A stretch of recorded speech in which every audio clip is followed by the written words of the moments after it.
Hello everyone, welcome to Kaylee College of Commerce. I, Professor Sneha Hiremat, would like to continue Chapter 3rd, Management and Business Environment.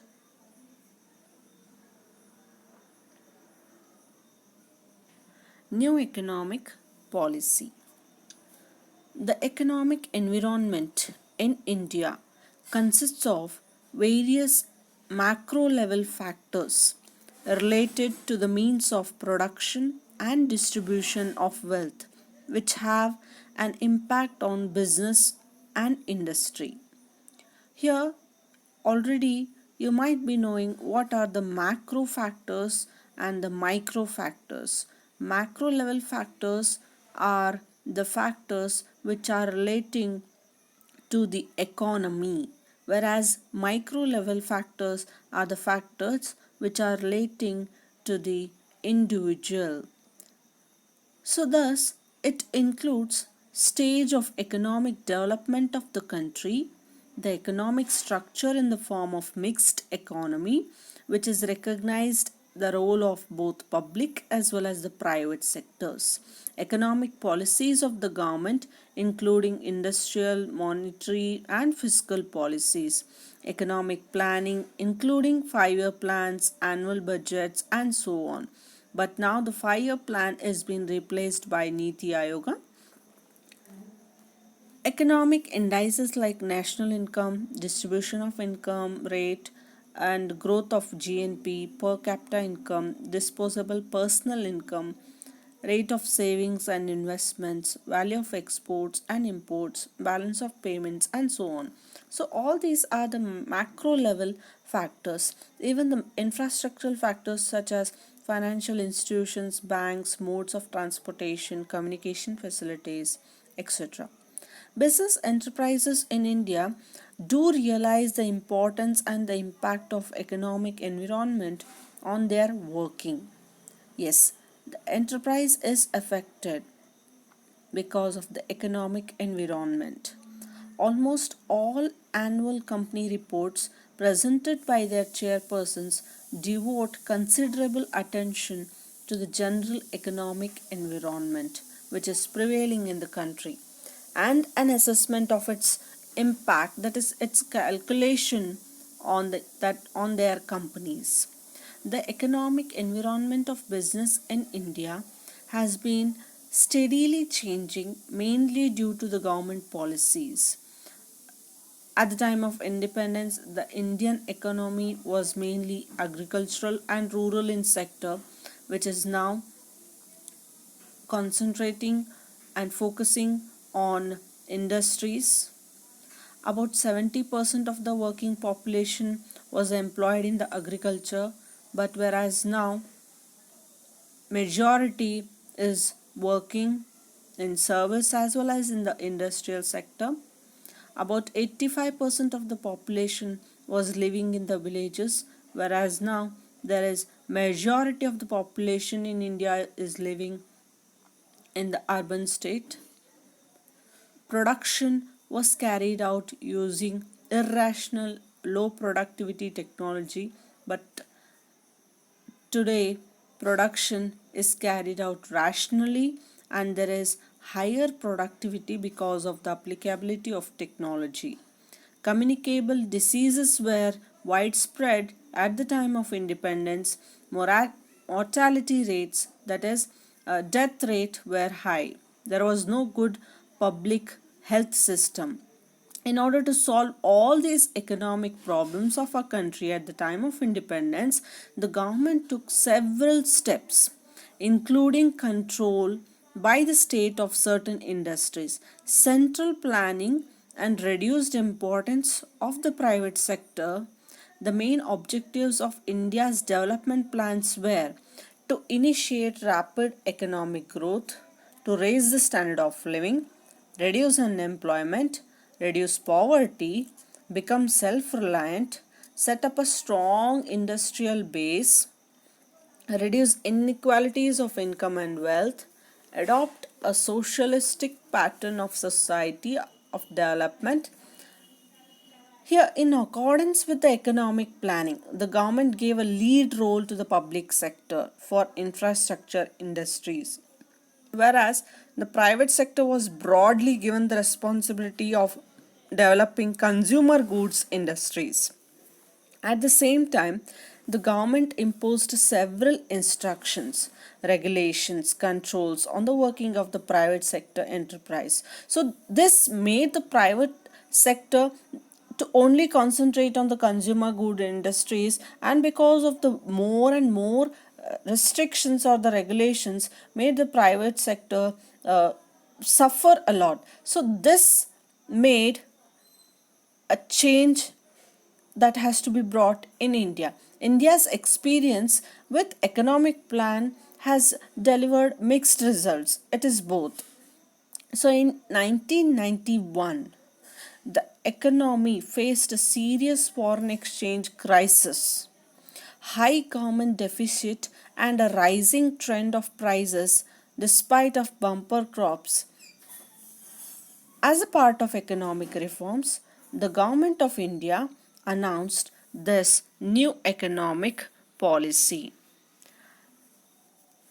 So, I introduced this new economic policy. What was the reason behind introduction of new economic policy in the year 1991? The broad features of these policies are: first is delicensing. The new policy, that is new industrial policy, or it is also called as a new economic policy 1991, abolished industrial licensing for all projects except for six industries where all other industries were delicensed. Hence it is called as delicensing. The second feature of new economic policy is decrease in role of public sector. The number of industries exclusively reserved for public sector reduced to 4, and remaining industries were opened for private sectors. Disinvestment. Disinvestment means selling a part or whole of the shares of public sector undertakings. Disinvestment was carried out in case of many public sector industrial enterprises. That is, withdrawing the investment that is made in the public sector undertakings. The fourth is liberalization of foreign capital. The share of foreign equity participation was increased, and in many activities 100% FDI was permitted. That is, 100% foreign direct investment was permitted. Liberal policy for technical collaboration. Automatic permission was granted for technology agreements with foreign companies. Setting up of FIPB, that is Foreign Investment Promotion Board, which was set up to promote and channelize foreign investment in India. Dereservation under small scale industries. Many goods produced by small scale industries were dereserved, that is, dereservation under small scale industries. The new economic policy laid stress on replacing the license, quota, and permit by LPG, that is liberalization, privatization, and globalization. Here, what is liberalization? Liberalization means removal of unnecessary controls and restrictions on business. It means that removal of entry and growth restriction on the private sector enterprise. The purpose of liberalization is to unlock the economic potential of the country by encouraging private sector and MNCs to invest and expand. The Indian industry, it has been liberalized by abolition of licensing requirement in most of the industries, no restriction on expansion or contraction of business activities, removal of restrictions on the movement of goods and services, freedom in fixing the prices of goods and services, reduction in tax rates and lifting of unnecessary controls, simplifying the procedures, especially for imports and exports, liberal policy process to attract foreign capital and technology to India. Next, privatization. What is privatization? Privatization means giving greater role to the private sector for the nation building process and reduced role to the public sector. It involves transfer of ownership, management, and control of public sector enterprise to the entrepreneurs in the private sector. I want to clear the difference between liberalization and privatization. Removing unnecessary controls and restrictions in business is called as liberalization, whereas privatization means a role in the public sector that is held by the government, transfer of that ownership, transfer of that control of public sector enterprise to the entrepreneurs of the private sector is called as privatization. This privatization was a reversal of the development strategy which was pursued so far by Indian planners. For privatization, government initiated the following measures: disinvestment and revival of sick public sector units. Disinvestment, as already been discussed, that is selling a part of the or whole of the shares of public sector undertakings, and in the form of revival of sick public sector units. The Board of Industrial and Financial Reconstruction was set up to revive sick industries of public. Next is globalization, means integrating the various economies of the world, leading towards the emergence of a cohesive global economy.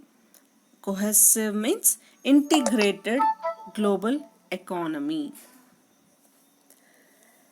This globalization involves integrating the national economy with the world economy by removing all the barriers on international trade and capital movements.